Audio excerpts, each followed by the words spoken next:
2024 தமிழர்களுக்கு தீர்வு சம்பந்தன் வலியுறுத்து. கடுமையான சட்ட நடவடிக்கை எடுக்கப்படும் அரசு கடும் எச்சரிக்கை.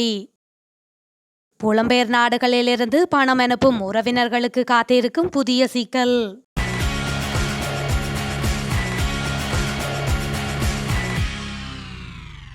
வட் வரி திருத்தம் தொடர்பில் பல்வேறு தரப்பினரால் மக்கள் மத்தியில் தவறான கருத்துக்கள் சமூகமயப்படுத்தப்பட்டுள்ளதாக அரசாங்கம் தெரிவித்துள்ளது. இவ்விடயம் தொடர்பில் கருத்து தெரிவித்த ஜனாதிபதியின் பணிப்பாளர் பிரதானி சாகல ரத்நாயக்க வரி திருத்தம் தொடர்பில் பொய்யான அறிக்கைகளை வெளியிடும் தரப்பினருக்கு எதிராக கடும் நடவடிக்கை எடுக்கப்படும் என குறிப்பிட்டுள்ளார். மக்கள் அரசாங்கத்துடன் உண்மையாக உழைக்க வேண்டும். அரசாங்கம் மக்களுடன் உண்மையாக உழைக்க வேண்டும். அதுதான் மிக முக்கியமான விடயமாகும்.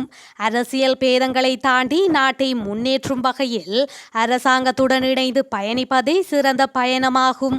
தவறு செய்பவர்கள் மீது நடவடிக்கை எடுப்போம்.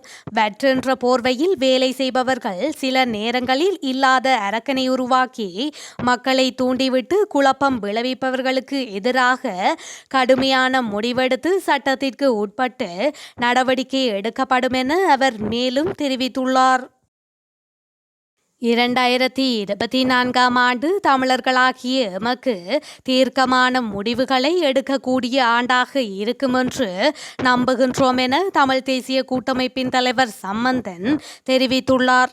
இந்த ஆண்டுக்கான புத்தாண்டு வாழ்த்து செய்தியிலேயே அவர் மேற்கண்டவாறு குறிப்பிட்டுள்ளார்.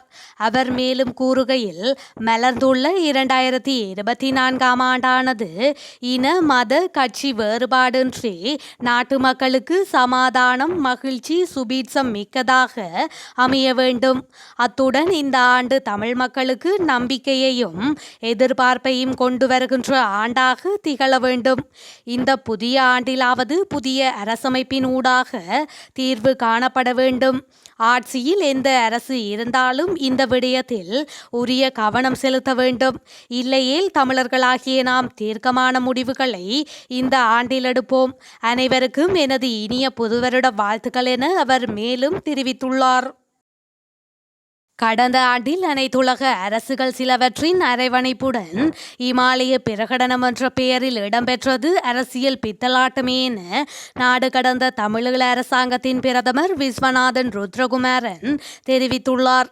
மேலும் அக்கோட்பாடுகளின் அடிப்படையில் பல்வேறு புலம்பெயர் அமைப்புகள் ஒன்றிணைந்து 2021 செப்டம்பர் மாதம் 23 உருவாக்கிய பொது நிலைப்பாடுகள் எந்த ஒரு அரசியல் தீர்வுக்கும் வகிபாகமாக இருக்க வேண்டும் என அவர் குறிப்பிட்டுள்ளார். மேலும் 2024 பல முக்கிய இடங்களில் தேர்தல் இடம்பெற உள்ளதாக சுட்டிக்காட்டியுள்ள அவர், இந்த தேர்தல் தொடர்பில் அரசியல் கட்சிகள் மத்தியில் நமக்கு சாதகமான நிலைப்பாட்டை எடுக்க செய்து அவற்றை தேர்தல் விஞ்ஞாபனங்களில் உள்ளடக்க உள்ள வாய்ப்புகள் குறித்து தமிழ் மக்கள் கவனம் கொள்ள வேண்டும் என தெரிவித்துள்ளார். இலங்கையின் அதிபர் தேர்தல் குறித்து தெரிவித்துள்ள அவர், தமிழ் மக்கள் கேந்திர முக்கியத்துவம் வாய்ந்த மக்கள் என்ற நிலையில் இருந்து கொண்டு தேர்தலை எதிர்கொள்ளும் வாய்ப்புகள் குறித்து தற்போது பலஸ்தீனத்தில் நடைபெறும் அனர்த்தங்கள் ஐக்கிய நாடுகள் உட்பட சர்வதேச அமைப்புகள் நீதியை நிலைநாட்ட திராணியற்றவை என்பதை வெளிப்படுத்தியுள்ளது. நாடு கடந்த தமிழீழ அரசாங்கம் உலகில் நீதியையும் சமாதானத்தையும் நிலைநாட்ட புதிய பொறிமுறைகளையும் புதிய நியதிகளையும் உருவாக்குவதற்கான முயற்சியில் உலகின் ஏனைய அரசற்ற தேசங்கள், அனைத்துலக சிவில் சமூகம், அறிவுஜீவிகள், சமூக வலைதளங்கள், தனியார் நிறுவனங்களுடன் இணைந்து செயற்படும் என அவர் குறிப்பிட்டுள்ளார். தமிழ் டயஸ்போராவின் தமிழ் தேசிய நிலைப்பாட்டையும் தமிழ் தேசத்தின் சுய நிர்ணய உரிமை போராட்டத்திற்கு சார்பான நிலைப்பாட்டையும் நேர்த்து போக செய்ய விரும்பும் முயலும் அனைத்துலக அரசுகள் சில தமக்கு சேவை செய்யக்கூடியவர்களை இந்த பிரகடனத்திற்காக தெரிவு செய்துள்ளதாக தெரிகின்றது என குறிப்பிட்டுள்ள அவர், இவ்வாறு தெரிவு செய்யப்பட்டவர்கள் எவரும் எந்த வகையிலும் தமிழ் மக்களின் அரசியல் விருப்புகளை பிரதிபலிப்பவர்கள் இல்லை எனவும் தெரிவித்துள்ளார். இதனால் இவர்களின் எந்த பிரகடனமும் தமிழ் மக்களிற்கு ஒரு பொருட்டு இல்லை. இதனை தாயகத்திலும் டயஸ்போராவிலும் இருந்து வந்த கருத்துக்கள் வெளிப்படுத்துகின்றன எனவும் அவர் மேலும் தெரிவித்துள்ளார். புலம்பெயர் நாடுகளிலிருந்து பணம் அனுப்பும் உறவினர்களுக்கு வரி காரணமாக புதிய சிக்கல்கள் ஏற்பட்டுள்ளதாக கொழும்பு பல்கலைக்கழக பொருளியல் துறை பேராசிரியர் கோபாலபிள்ளை அமர்தலிங்கம் தெரிவித்துள்ளார்.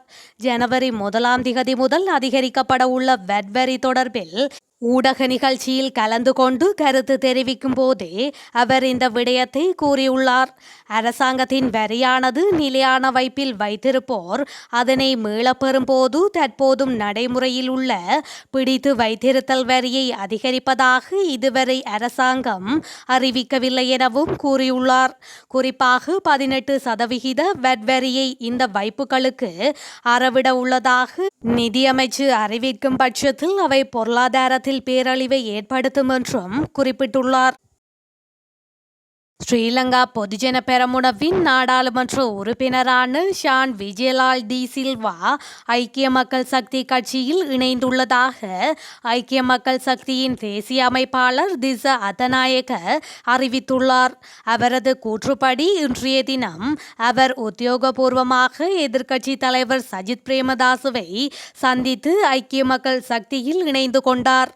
ஷான் விஜயலால் டி சில்வா கடந்த பொது தேர்தலில் ஸ்ரீலங்கா பொதுஜன பெரமுனவை பிரதிநிதித்துவப்படுத்தி நாடாளுமன்றத்திற்கு தெரிவானார். இந்த நிலையில் ஷான் விஜயலால் டி சில்வா அதற்கு முன்னர் ஸ்ரீலங்கா சுதந்திர கட்சியின் உறுப்பினராக இருந்து பின்னர் ஸ்ரீலங்கா பொதுஜன பெரமுனவில் இணைந்து கொண்டார். மேலும் அவர் இப்போது உத்தியோகபூர்வமாக எதிர்க்கட்சி தலைவர் சஜித் பிரேமதாசவை சந்தித்து ஐக்கிய மக்கள் சக்தியில் இணைந்துள்ளார். தற்போது ஷான் விஜயலால் டி சில்வா எதிர்க்கட்சி தலைவர் சஜித் பிரேமதாசவினால் அம்பலாங்கொடை தேர்தல் தொகுதியின் பிரதான அமைப்பாளராக நியமிக்கப்பட்டுள்ளமை குறிப்பிடத்தக்கது. ஓடாத குதிரைக்கு பந்தயம் கட்டும் செயற்பாட்டையே தமிழ் அரசியல் தலைவர்கள் ஜனாதிபதி தேர்தல் காலத்தில் செய்து வருவதாக இராஜாங்க அமைச்சர் சதாசிவம் வியாளேந்திரன் தெரிவித்துள்ளார். ஈஸ்டர் குண்டு தாக்குதலில் சேதமடைந்த மட்டக்களப்பு சியோன் தேவாலயத்தின் புனரமைப்பு பணிகள் ஆரம்பித்து வைக்கும் நிகழ்வு நேற்று இடம்பெற்றிருந்தது. இந்த நிகழ்வில் கலந்து கொண்டு உரையாற்றிய போதே அவர் மேற்கண்டவாறு கூறியுள்ளார். அவர் தொடர்ந்து உரையாற்றுகையில் இந்த காலகட்டத்தில் எல்லா கட்சிகள் மத்தியிலும் அவர் ஜனாதிபதி வேட்பாளர், இவர் ஜனாதிபதி என்று பல்வேறு கருத்துக்கள் முன்வைக்கப்படுகின்றன. இது எவ்வாறாக இருந்தாலும் ஜனாதிபதி தேர்தலுக்கு இன்னும் காலங்கள் இருக்கின்றது. நாடாளுமன்ற தேர்தலும் இன்னமும் காலங்கள் இருக்கின்றது. ஜனாதிபதி தேர்தலுக்கான காலங்கள் இருப்பதினால் அதற்கு கிட்டத்தட்ட 10 மாதங்கள் இருக்கின்றது. ஆகவே அது தொடர்பாக அரசாங்க தரப்பில் எதுவிதமான தீர்க்கமான முடிவுகளும் எடுக்கப்படவில்லை என்பதனை நான் சொல்லிக்கொள்ள விரும்புகின்றேன். இந்த நாட்டை பற்றி உங்களுக்கு தெரியும். காலகாலமாக இனவாத போக்கோடு செயல்படுகின்ற ஒரு நாடு. நிச்சயமாக தமிழ் வேட்பாளரை நிறுத்தி நாம் எதை சாதிக்க முடியும்? முதலாவது, எமது தமிழ் மக்கள் சார்பாக ஒரு தமிழ் வேட்பாளரை நிறுத்தி நாங்கள் ஜனாதிபதியாக அவரை கொண்டு வர முடியுமா என்பதனை சிந்திக்க வேண்டும். இரண்டாவது, இப்போது உங்களுக்கு தெரியும், சில நேரங்களில் எமது தமிழ் தரப்புகள் விடுகின்ற பிழைகள் என்ன என்றால், யார் ஒரு ஜனாதிபதியின் தேர்தலில் தோற்பாரோ அவருக்கு ஆதரவை வழங்குவது. சாதாரண மக்களுக்கு விளங்கும் இவர் வெல்லுவார், இவர் தோற்பார் என்று தெரிந்தும் சிலருக்கு வாக்களிப்பார்கள். அதாவது ஓடாத குதிரைக்கு பந்தயம் கட்டுவது போன்று அவ்வாறானவர்களுக்கு ஆதரவினை வழங்கி கடைசியில் வெற்றி பெறும் ஜனாதிபதியுடன் கலந்துரையாடி எதையும் செய்து கொள்ள முடியாத ஒரு துர்ப்பாக்கிய நிலைக்கு செல்வது வழமை என மேலும் அவர் தெரிவித்துள்ளார்.